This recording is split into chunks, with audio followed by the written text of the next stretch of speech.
வணக்கம் நண்பர்களே.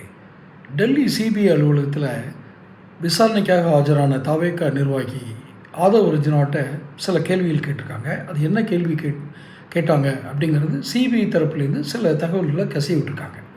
அது என்னது அதான் பதிவு. சேனல் இது வரைக்கும் சப்ஸ்கிரைப் பண்ணாதவங்க சப்ஸ்கிரைப் பண்ணிக்கங்க, நோட்டிஃபிகேஷன் பில் பதிவு பண்ணிக்கங்க. ஆதவ் அர்ஜுனாட்ட அவங்க கேட்குற கேள்வி என்ன அப்படின்னா, ஒரே விஷயந்தான். தொடர்ந்து இந்த மாநாடுகளுக்கு நம் சேனலும் இதே தான் கேட்டுட்ருக்கோம். இந்த மாநாடுகளுக்கு யார் செலவு செய்கிறார்கள்? பதில் சொல்ல வேண்டிய அவசியம் இல்லைன்னு அவங்க திமுறா கூட இருக்கலாம். நாங்கள் விஜய் வீட்டில் எவ்வளோ செலவாகுதுன்னு கேட்கல, மாநாடுக்கு யார் செலவாகுதுன்னு நம்ம சேனலும் கேட்டுச்சு. இப்போ அந்த சிபிஐ அலுவலகத்தில் இதே கேட்டிருக்காங்க. ஒவ்வொரு மாநாட்டிற்கும் நீங்கள் தான் செலவு செய்கிறீர்கள் என்ற ஒரு பேச்சு அடிபடுகிறது. இத்தனை மாநாடுகள் நடந்திருக்கின்றன, இத்தனை கூட்டங்கள் நடத்திருக்கின்றன, இத்தனை ஊருக்கு அவர் தேர்தல் பிரச்சாரத்துக்கு சென்றிருக்கிறார். இந்த செலவுகள் எல்லாம் செலவழிப்பது யார்? நீங்கள் தான் என்றால், அதாவது ஆதவ் அர்ஜுனா தான் என்றால், ஒரு ஜிம் ட்ரெயினருக்கு இவ்வளோ காசு எப்படி வந்துச்சு?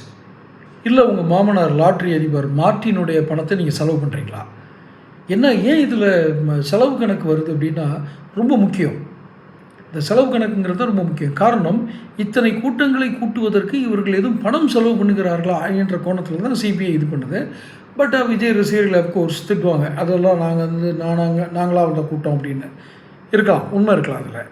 ஆனால் அவங்க வரத்தான் செய்வாங்க. வர்றதுக்கு மட்டும்தான் அவங்களுக்கு பொறுப்பு. அந்த பஸ்ஸை விட நீளமான ஒரு வேனு,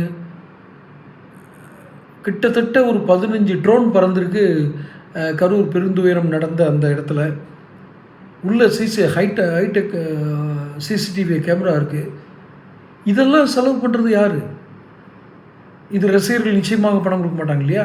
அப்போ இவ்வளோ செலவு பண்ணுறீங்களே. ஏற்கனவே இவங்க ஆதவ் அர்ஜுனா மாமனார் லாட்ரி மார்ட்டின் மேலே அத்தனை கேஸுகள் இருக்குது, 200க்கும் மேற்பட்ட கேஸுகள், வழக்குகள். இப்போ அவர் ஏதாவது அவருடைய பிளாக் பண்ணி எடுத்து உங்களுக்கு கொடுத்தாங்களா? நீங்கள் எப்படி செலவு பண்ணுறீங்க? இந்த கேள்வியெல்லாம் கேட்டிருக்காங்க. விசாரணை இன்னும் முடியலை. அடுத்து விஜய் எது எடுத்தாலும் நாங்கள் தலைமையிலேருந்து எங்களுக்கு செலவு பண்ணாங்க, தலைமை தான் சொல்லிச்சு, ஏதாவது ஒரு கேள்வி கேட்டால் அப்படி தான் சொல்கிறாங்க. மிக முக்கியமாக அவங்க கேட்ட 2 கேள்விகள் இருக்குது. அந்த 2 கேள்விகளையும் நான் அடுத்த பதிவில் சொல்கிறேன். இது ஆதவ் அர்ஜுனாகிட்ட கேட்ட கேள்விகளாக நமக்கு வந்த தகவல் தான் இது. அப்போது இந்த செலவு பண்ண மேட்ரு பெரிய மேட்ராகுது. ஆதவ் அர்ஜுனா இதில் சிக்கிறாரு. இப்போ ஒன்றும் விசாரணை இதோடு முடிஞ்சு போச்சு, நம்ம கூட மாட்டோம்லாம் சொல்லலை, கூப்பிட்டா பதில் சொல்லணும் அப்படின்னு. அப்போது ஏன் அந்த பெண்டிங் வைக்கிறாங்கன்னா, இனி விஜய்கிட்ட விசாரணை நடக்கும், அதுக்கப்புறம் தான் இவங்களுக்கு தொடரும், இறுதி கட்டத்தை எட்டிடும். தொடர்ந்து பேசுவோம்.